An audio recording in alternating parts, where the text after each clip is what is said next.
racing is so unpredictable. When you show up on race day, you've got the smell of two-stroke hanging through the air, roars of engines all around the pits, smell of burning rubber, adrenaline's pumping through the veins of all the riders, all the spectators there, family members.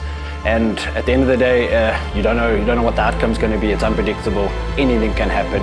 You could go from the highest high to the lowest low in a second, just like that.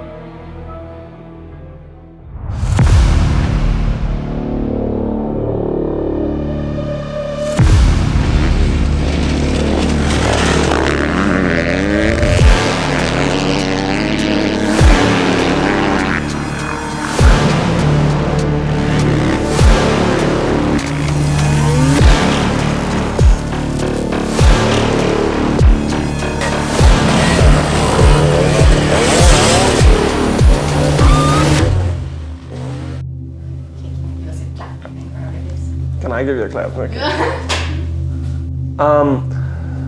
The whole KTM South Africa team, considering there's motocross, cross country and enduro, I know we run under one big orange banner, and I think I can say from all disciplines, it's not really we just a team, but we're more of a family. I know for myself, Brad and Matthew, we go out there, we race hard, but most of all, the pits are very family orientated.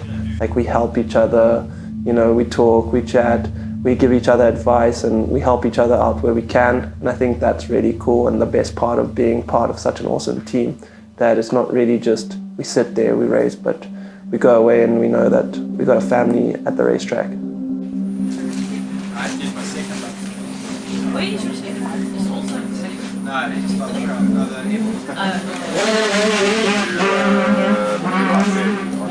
You want Yeah. 2 seconds, 3 seconds, 4 seconds, Just not enough to pull off and try and get him at the end of the day. That's the thing, because once you turn and go down back here, Well, just hang it on the dust. yeah, it's not wide enough to the bar. Maybe watching it that side of the fence. You gotta go once you turn left up the fence, then you gotta go.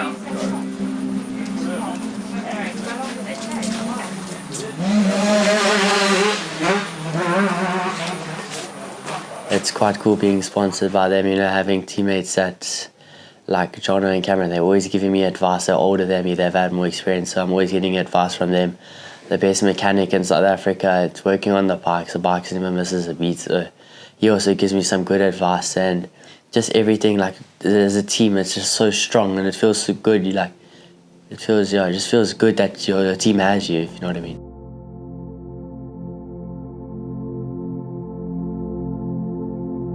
What did you pick? Look, in theory, with the 2 time trials, it'll be around 600 Ks of racing. That's why I got a 4-month break coming. Why you made it? For 500-600 kLs, Karen got baptized by fire in Mexico. Stage speed shortened to 160. Lekker! 280k liaison back. That would blow my head off. It's boring, eh? I don't know how you go. And the worst is after the stage, because like you don't have like I got my AirPods in me, but like you know what I mean, to stop, put them in, go. And then we came past the track, and obviously that was supposed to be in the race. We opened the speed zone radius, and it was splitting, and now we're on a highway at 125. That's sitting buzzing in your ear the whole way. Hey, we took duct tape.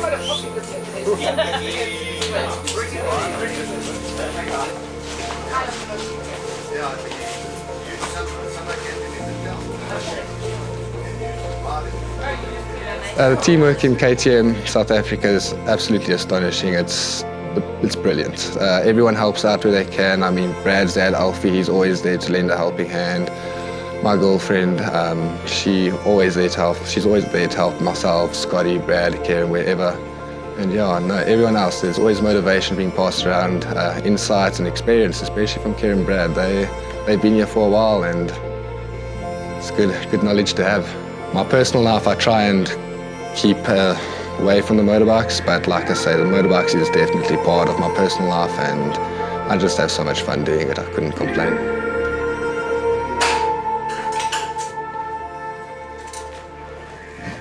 I can sit and watch him. Yeah, I thought you know about stuff. I do, but aren't you the mechanic? That's nice to get help, but I'm okay.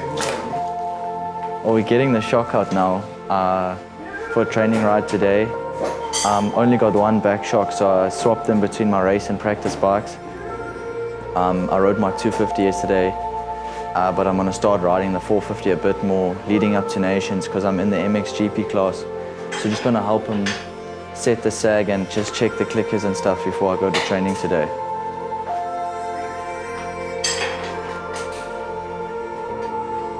I can help you. Well, I can't help you take the wheel off, but I can help you. We got a collection of number boards up there, up till, I think 2017. 2017, yeah. Yeah, those ones are pretty cool from 50s.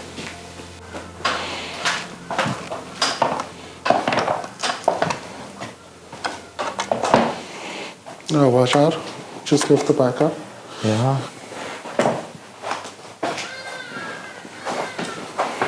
Sure.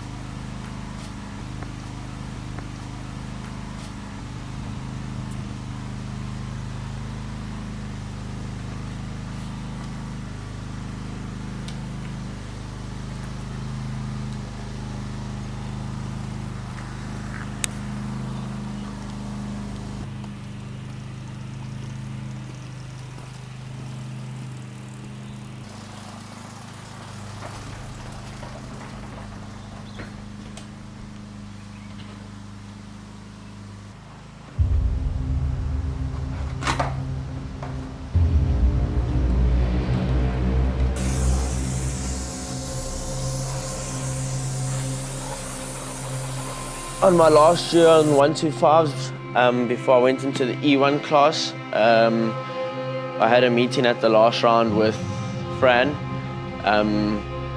to say that they would like me to join the KTM team. So that was honestly a dream come true. Since I would say the last year of 85 going into 125, you know, I obviously started realizing that there's bigger teams, and from then my goal was just to work hard and join such a great team. And so when we got the call from her, it was honestly, I was over the moon. It was also my first year in the E1 class when she came and approached me, and I was at the time leading the championship. So, you know, it was almost a pitch perfect year, should I say. At the time, I was on a great team, KTM Durban. But you know, there's times where a team needs to depart to, you know, grow. So yeah, I really appreciate everything they did. But yeah, moving on to KTM SA, when I got the deal, it was honestly, like I said, dream come true. Everything changed. This is pretty much what I do on a regular basis. I train flat out. I come home, I prep my bike for the next few days of training. So yeah, this is pretty much me, you know, just working hard at my goals, and yeah, we'll accomplish them one day.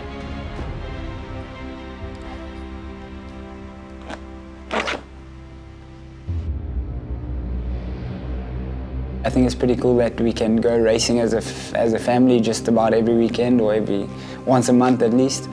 That's really cool, but I'm lucky enough that when I get back home I can spend time with my family. I don't have to go and work a day job and be out and not be at home and stuff like that. So I think I'm very fortunate in that aspect, and my wife keeps me in check, so she lays down the law, and we kind of do whatever comes up. We like to be with family and friends and live a normal life, I suppose. So we actually just left our house. We on our way to the workshop. I don't have anything at home that has to do with my bikes. I don't have a bike. I've got my kit gear at home, and that's about it. I don't really bringing bike stuff home. I would say I consider it as my job, and I don't like mixing home and racing together. So we're gonna go to the workshop. I'll show you a bit of stuff that I have there. I have some bikes and some trophies that I actually pulled out of the storage that we've had sitting for the last I don't know how many years. So we'll go show you some of that stuff and then go fetch our kids a bit later on. We're at my workshop. It's actually in my parents' workshop. We do make camping furniture for some big companies, and we have built this workshop for myself. It's new, that's why it's clean and tidy at the moment. We've just got a bunch of stuff here. I actually cleaned it all up.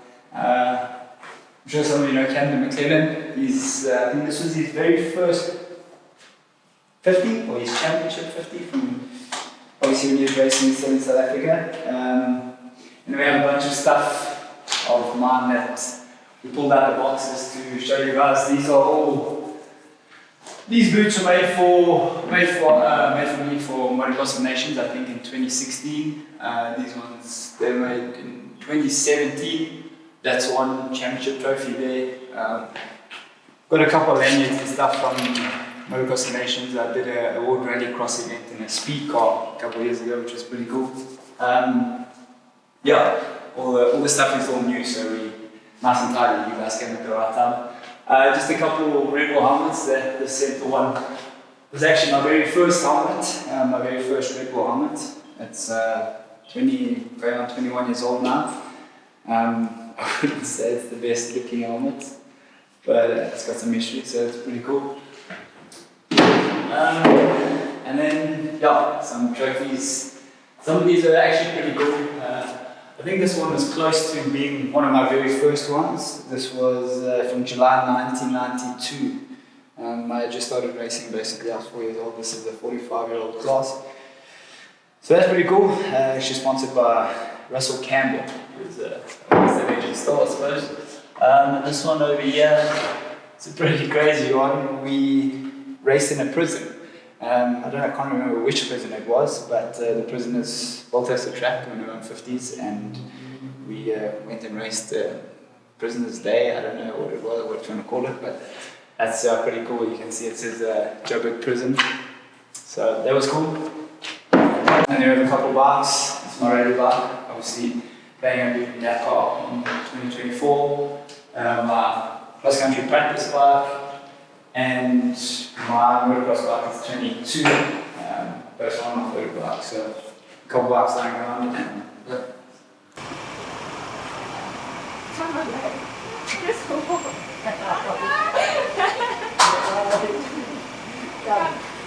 I should have told her.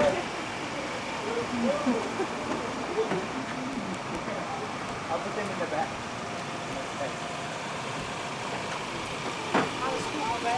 You want to go in the back? You want to go in the back? Okay, see you later. Bye. Me too. You can't go in the back. Come, Rip. You can get on the Say back hello. now. Say hi, Megan. Say hi. No. Come, let's go. Mommy. Where do we go with Dad? In the car. Do we go racing? And do you shout for Dad? What do you say? So Dad. Go, Dad. Yeah. I think the teamwork at the racing is really good. I feel almost like an A-list celebrity every time I pull into down pit lane. We've got 4 or 5 people waiting to either feed you bananas or fill your bike up and change air filters. And there's a whole big team of people that do it. There's obviously Kev, Bruce from KTM, Alfie helps, my wife gets her hands dirty, Matthew Wilson's girlfriend, she helps. So it's a massive team camaraderie to help each other and get you back on your way. So I think the working part of the team at races is really cool. You know that every time you pull in, you're gonna either have what you want or even have too much. You have to say no thanks. But yeah, that's really cool, and it makes the racing a little bit easier. I think those guys that don't have that, it's really difficult. So yeah, we in the team, all of us are fortunate enough to have really good people who have a lot of experience in racing bikes and being at racing.